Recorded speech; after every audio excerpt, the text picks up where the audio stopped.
What's up, family?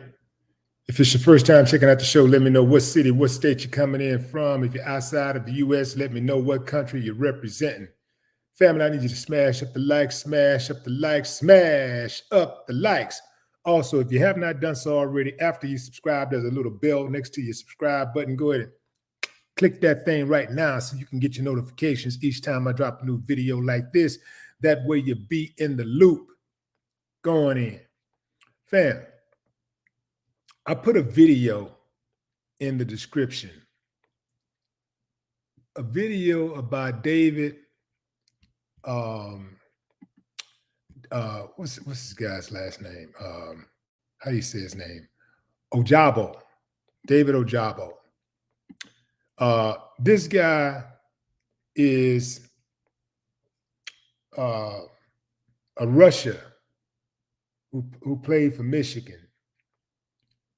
He was a projected 18th pick in the first round of the draft, the NFL draft.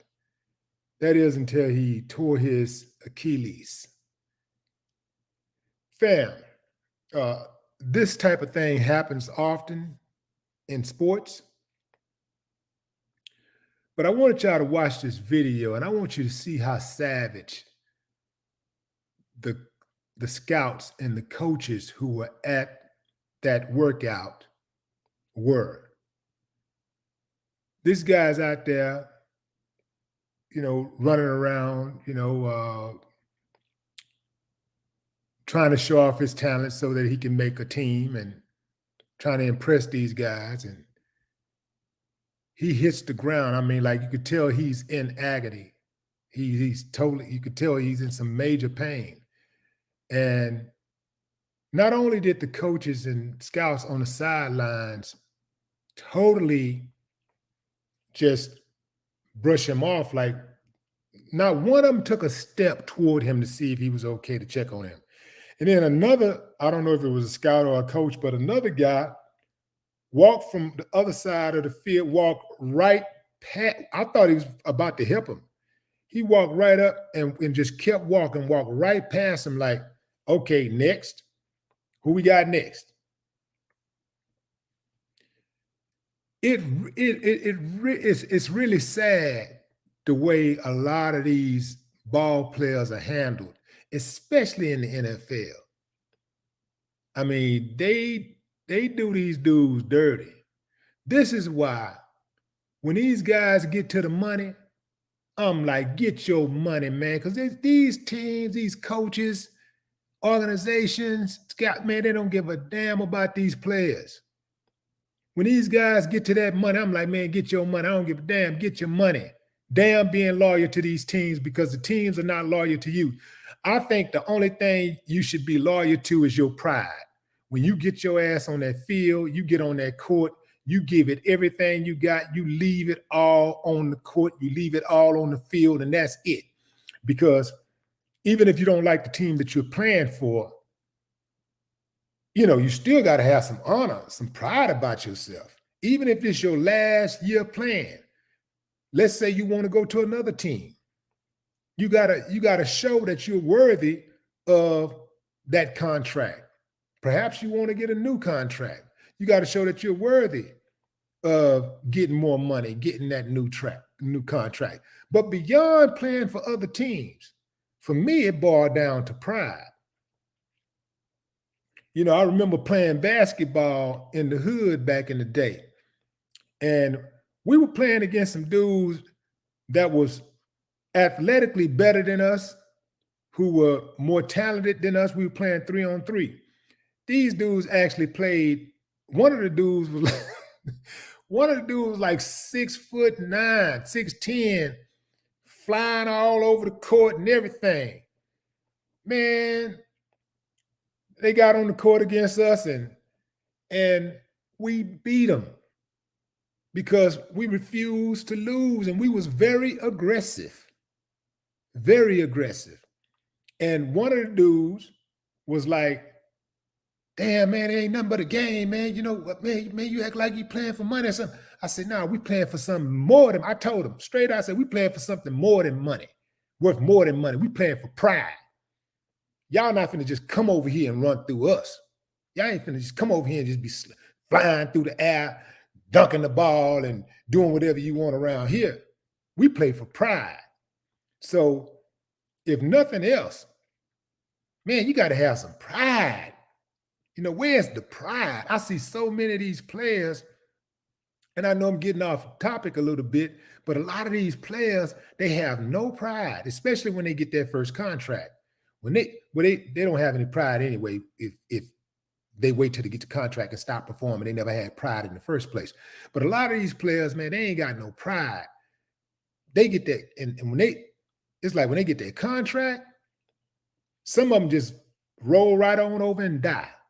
No pride. See, I just couldn't be that type of person. You know, even when I would play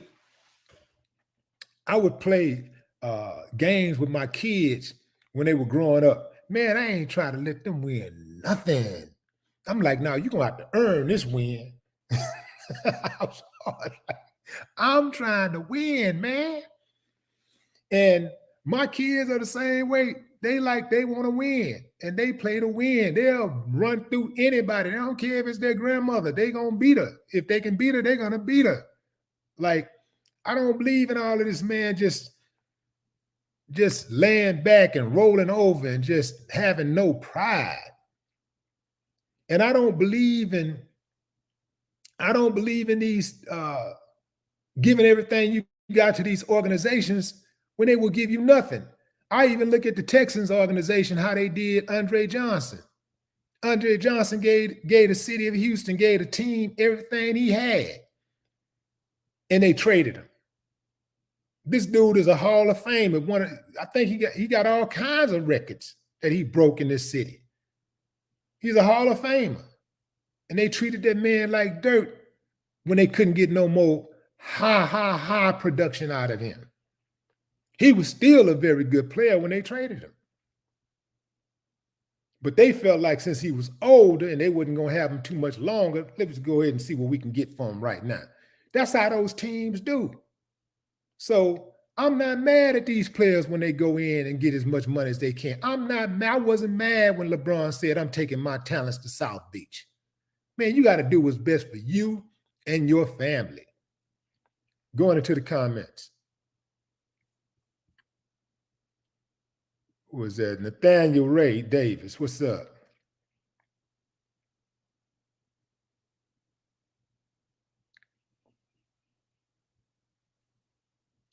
Detroit in the house. Was that Vidal Leonard?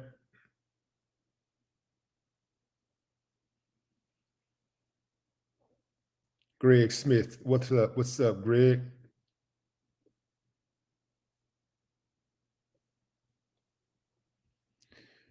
I saw who was that said that?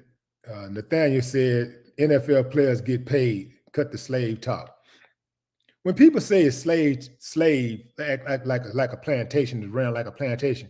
It is. The only difference is they do get paid. That's the only difference. So obviously they're not real slaves because they can leave anytime they want to. They could quit the team if they wanted to. But if you look at how these combines are ran, you look at how these teams are ran.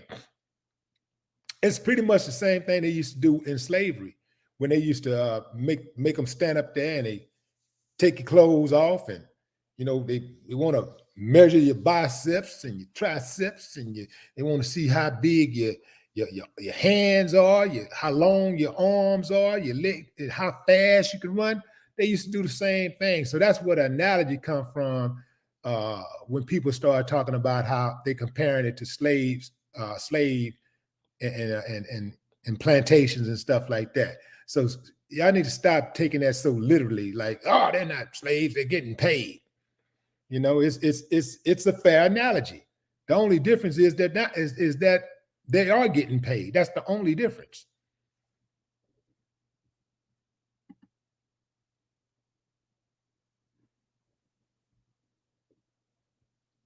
And when they can't use you anymore, they will sell you to the highest bidder.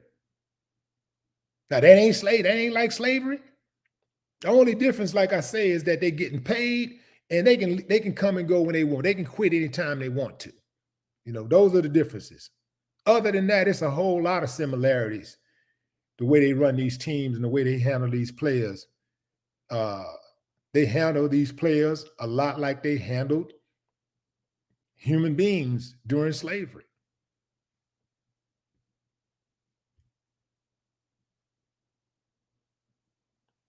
Get your money, get paid, young, get paid, man. I ain't got no problem with it. I'm a Houston fan through and through. But when one of these dudes come through here, get your money, because you probably won't get a championship out here, because the organization itself ain't strong enough. The organizations don't go hard enough to bring championships to the city. And I'm gonna tell you something else. Many of the fans don't go hard enough on the organization to demand that they do whatever they got to do to bring a championship to the city. That's right. I'm going to tell it like it is. Some of these fans, they just want to kick it.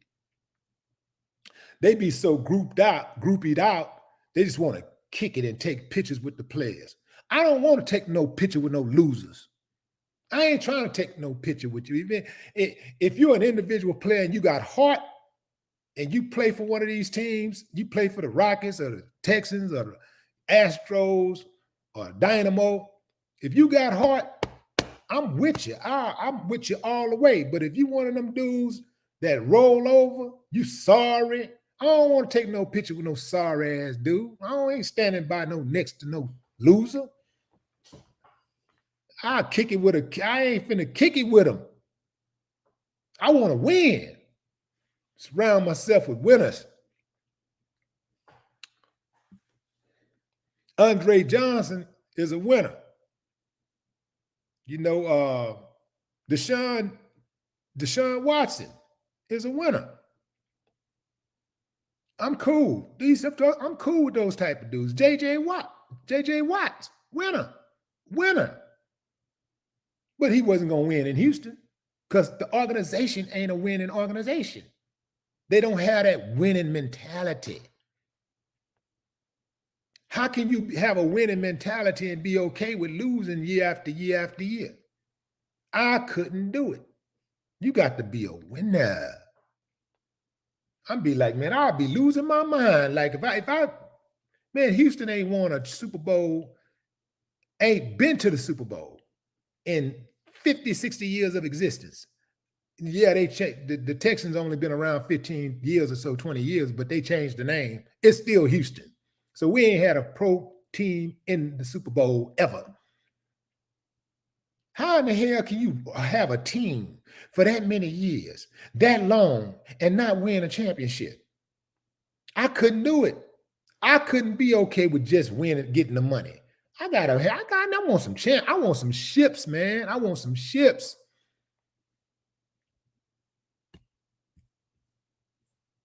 When you come across these teams that ain't won no championships in decades, it's ownership, man. All you got to do is look at the ownership. And the city got to demand more of the ownership, but a lot of times the ownership have the city by the balls because the owners were threatened to move the team to another city.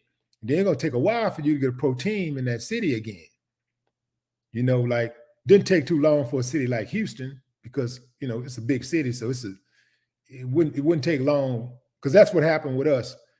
The owner, Bud Adams, that dude took the team to Tennessee, and we had a new team like the following year. I think it took about a year or two, something like that. I can't remember, but I know it didn't take long to get a new team. But they're threatening to take the team somewhere else. And this is why a lot of times these cities don't go hard on these organizations like they should. But man, these organizations just be getting free checks. Like, now they should treat teams, they should treat these pro teams like they treat artists. If you're an artist and you come out with a whack record, ain't nobody buying it. That's how it should be in sports. You come out with a whack team, y'all not producing, you ain't putting up no numbers. Nobody should be going to the games. You should suffer. That should be a difference between the teams that are winning and the teams that are losing. Dallas Cowboys every year sold out stadiums, all of the tickets sold out every year, and every year they never go to the big dance. Every year. They ain't been to the Super Bowl in decades. But they still getting all that TV money, all that ad revenue. And they're not winning championships. They should not be winning. The fans should not be that loyal. Nah, if I'm gonna be loyal, I need to give me something to be loyal for. Sean Lunatic, what up? And that ain't got nothing to do with being a fair weather friend. That's called accountability.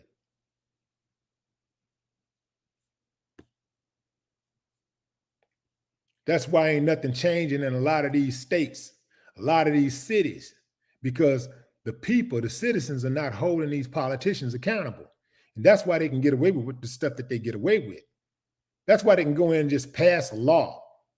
And that's totally against the majority of their constituents, totally against their values. They can go in there and lobby for a law or pass legislation and nothing happened to them. They'll go back and re-elect those same people.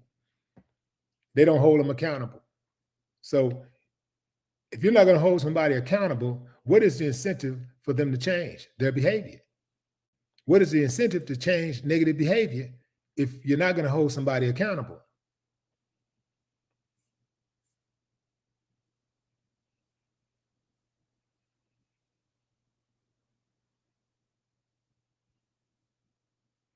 Buckhorse DC, what up?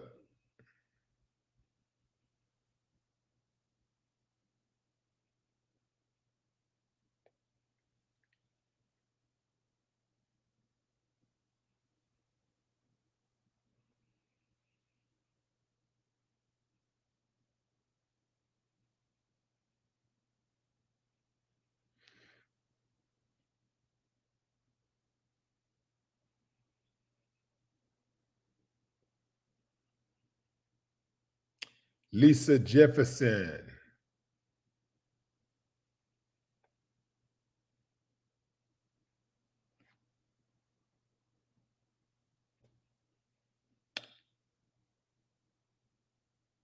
What's up, Jazz Jeff? John Dope? What it do? Bin Laden's chopper. What is that? Black Shogun. What's up, Black Shogun? What it look like? Miss Stacy Holmes. What's up, LaShawn? Angela Thomas. Eric Collins.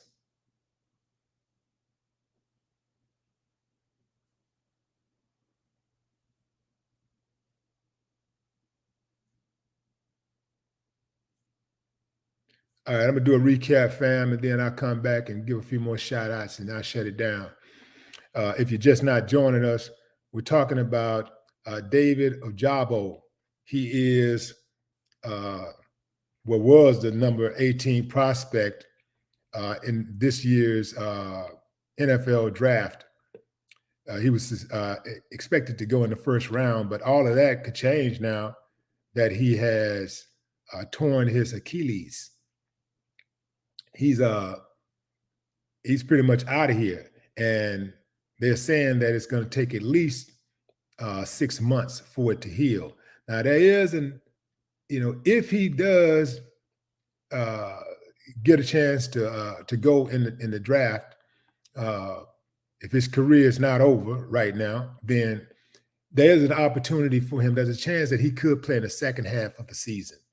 If drafted, he could play in the second half of the season.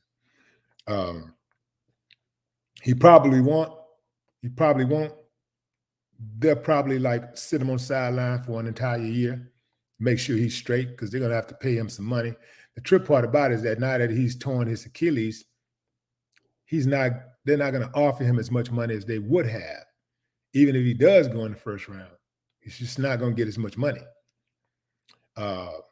So, but the story is not even that he tore his Achilles. The story is how these coaches and scouts walked off, just walked off the field after he injured himself, like walked off the sideline. And one coach or a scout, I don't know what the title was, walked right by him as he's on the ground, clearly in excruciating pain, like reaching for his ankles, the dude was like messed up, stretched out on the field. Y'all can see it in the video that I sent you. There's a video in the description. So just click on that video, and you got to see it for yourself, family, just to see, how savage these people are. And this is why I always say, like, man, get your money, youngster. Go get your money, man. Man, don't be worried about trying to be loyal to these teams, because, man, while you making money for them, you're everything. Why they can use you, you everything to them. Stop making that money for them and watch what happens. I've even seen cases where some of these pro players have done everything for these teams, stay loyal to the team from day one, all the way to the end, went to the end with them, played for the team for 12 years, 15 years, 17 years, and then get barred from the arena that he helped build. Nah, man, get your money. Get your money and play. If you're going to get on the field, if you're going to get on the court, play.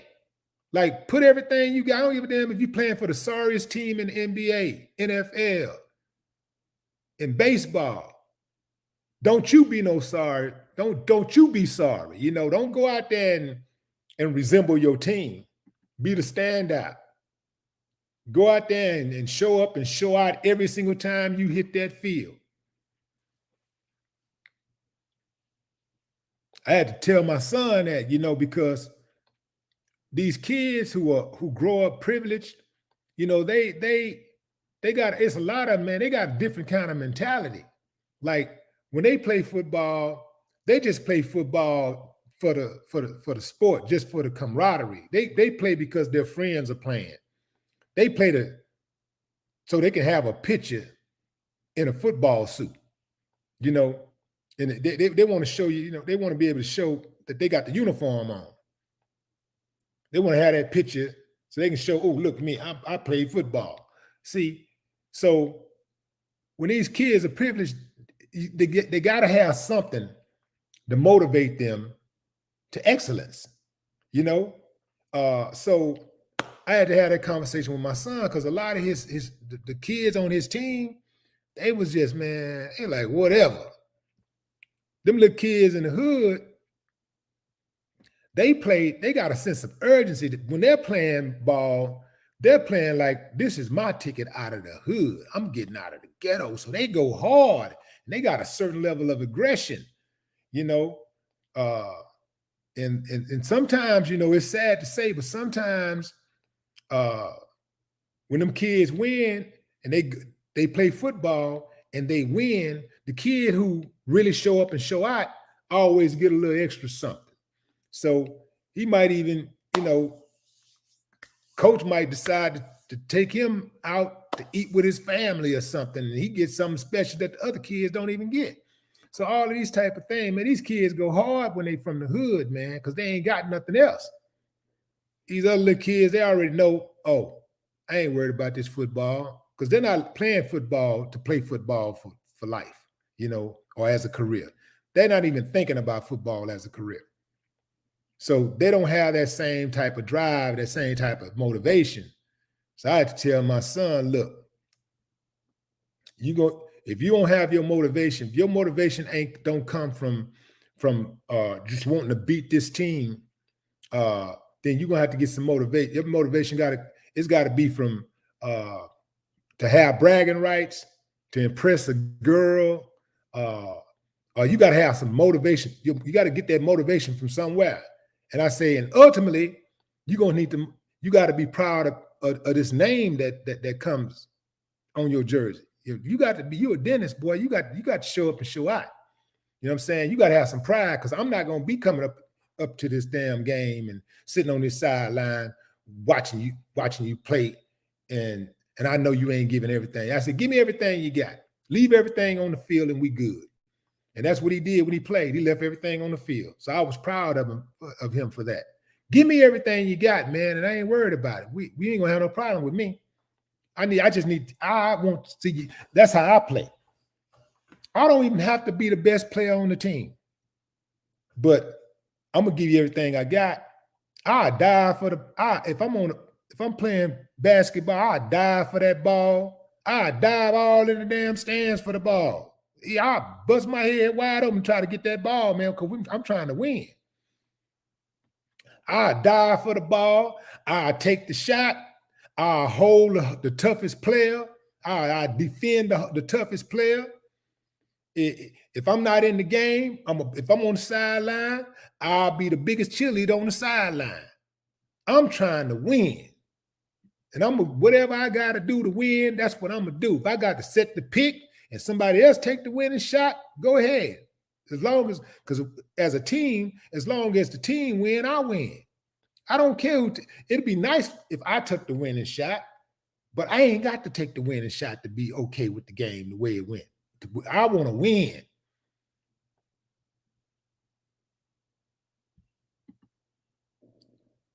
Silverback, what up? Silverback.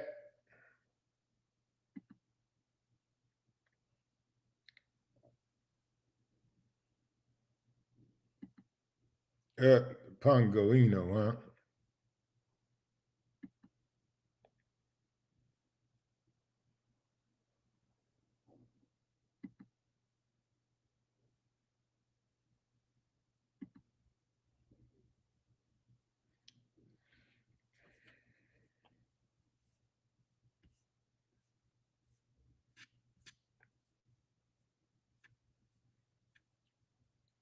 Greg Smith, what's up?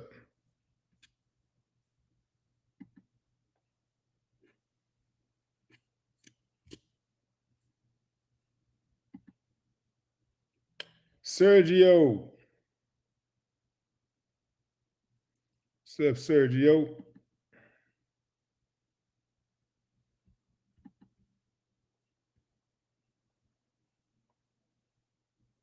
Saitama is not down 90%, homie.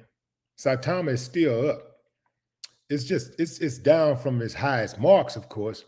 But Saitama it depends on when you got in. The main thing is about when did you get in. So you might be down 90% depending on when you got in. But overall, Saitama is still a high cap coin. I mean, as far as like, I think the market cap on Saitama is still like somewhere in the neighborhood of 500 million. That's a sizable market cap, and the holders are still strong, and the holders are still growing. Still got over 325,000 holders. Let me see how many holders. Let me check this out.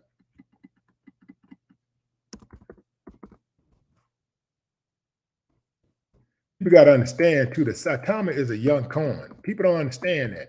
Saitama haven't even been around a year, and it's still one of the top performing coins.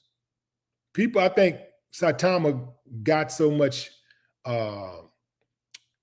It hits so hard so fast. It has so much early success that people just got used to it. People got spoiled, right? But when you look at Saitama is performing better than Bitcoin was performing at this age. Think about what I'm saying. At this age, less than a year, Saitama is performing better than Bitcoin was performing. And it's performing better than most coins. Most coins don't get don't get up to a $500 million market cap within a year. That don't happen for most coins. Most of the successful coins right now today, that didn't happen for them. So Saitama is still outperforming most coins if you take a deep dive into it.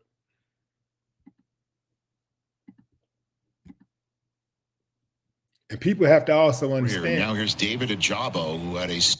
people have to also understand that no coin in the history of cryptocurrency has went straight to the top. No coin in the history of cryptocurrency has went straight to the top. All coins, all of the successful coins, if anything you can name right now, all of them have went up, down, up, down, up, down. Bitcoin has went up and down thousands and thousands of times. That price has fluctuated thousands and thousands of times. So if you panic, if you did a panic sell, that's on you. I know people who panic sold on Bitcoin, kicking themselves right now. I know people who had Bitcoin when it was 80 cents, who bought Bitcoin at 80 cents. Some bought Bitcoin at $80 and they sold. They had some of, I know people who had 100 Bitcoins, 200 Bitcoins, 300, 500 Bitcoins, 1,000 Bitcoins and sold. So that's the beauty of the cryptocurrency. Like, you don't know. If you had a magic ball, hell, you know, you'd be richer than all, but you don't know. So you just got to find a position, find something that you like, take a position, and then trust the process. It might work, it might not, but you got to be in it to win it. And I'm in it. Saitama, long term, I'm in it.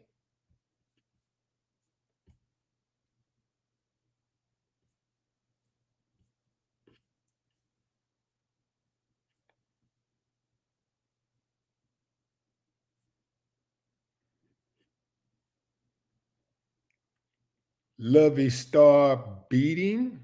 Show some love for Lovey Star, fam, the newest member to the Willie D Live channel. Show love.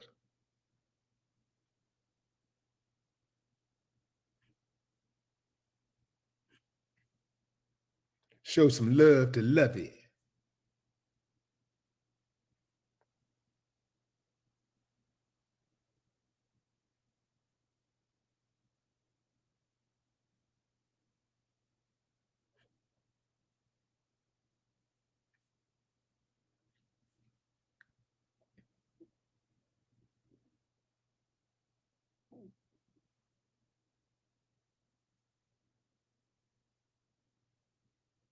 Miss Stacy Holmes.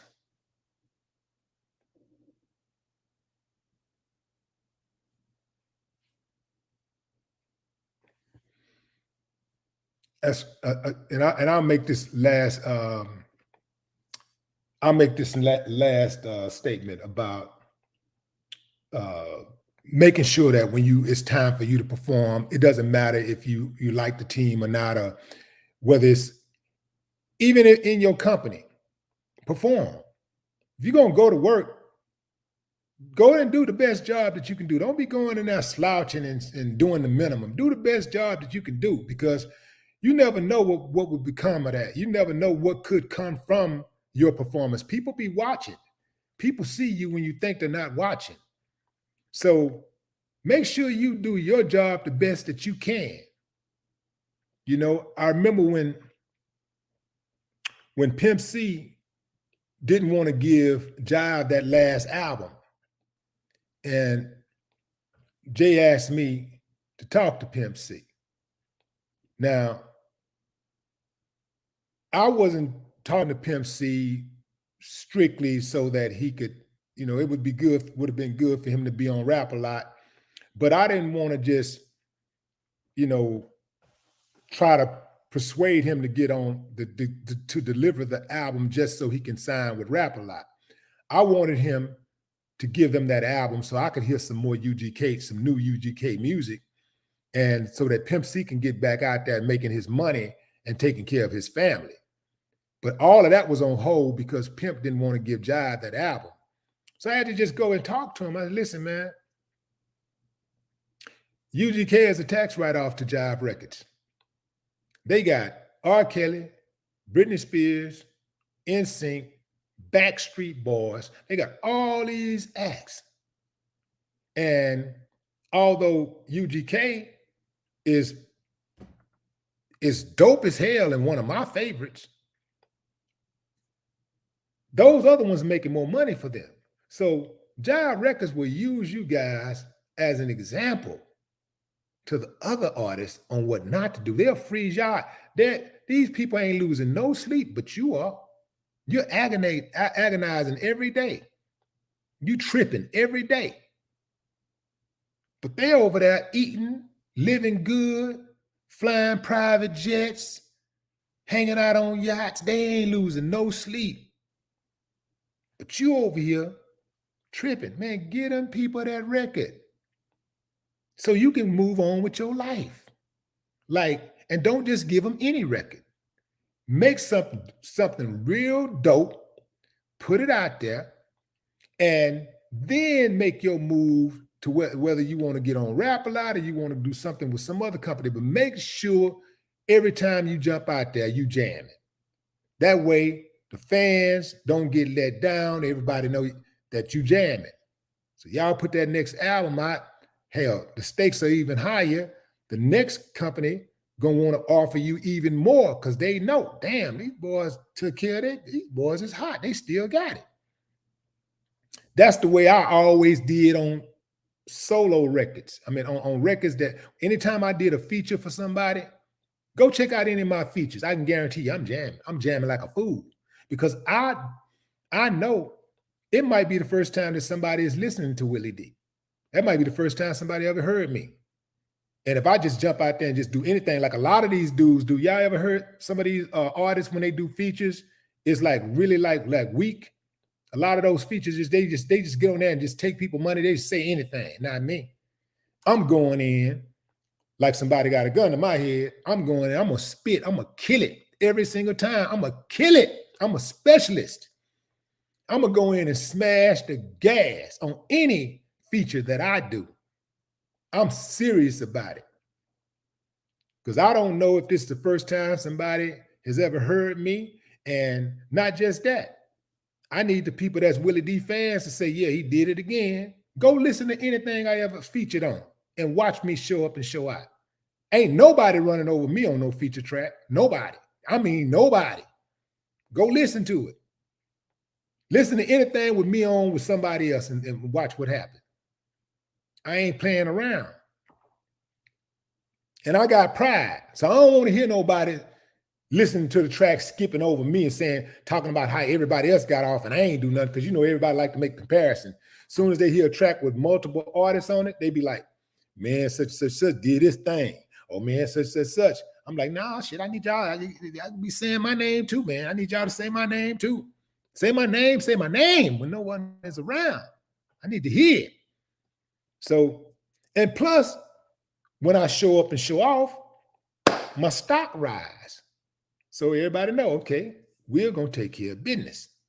So that means, you know, first and foremost, I deserve the money that I got for doing that feature. And the next guy, like, man, he burned that track alive. Shit, I'll pay him what he wants because I know he going to give me what I need. All right, fam, that's my time. T Sizzle, what it do? Kenneth Knight.